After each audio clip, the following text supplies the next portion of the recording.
Dito kami magtatagpo ng kasintahan ko. Nung biglang may bumaril sa akin. Pwede bang umalis na tayo dito? Bakit? May problema ba? Naiihi na kasi ako. Sige.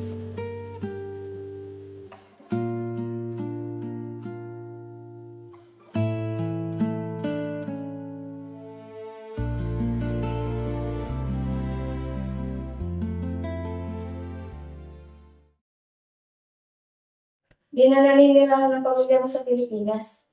Simula nung nawala ka, pumunta na sila sa Amerika. Hindi nga nila alam kung buhay ka ba o patay. At sabi din ng mga kamag-anak mo, bigla ka na lang daw nawala nang walang nakakaalam. Malaya! Ma, andiyan ka na po pala. Hindi ko naman po alam na darating ka agad.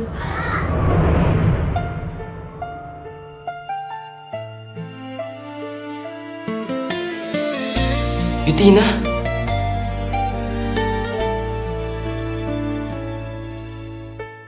Pagdala na muna sa kusina. Ano siya? Mamamahinga na ako. Magluto ka. Okay po.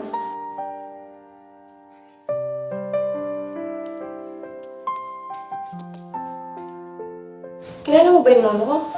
Kasi narinig ko, binanggit mo yung pangalan niya.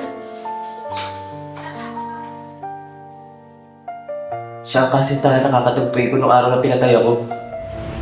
Ano?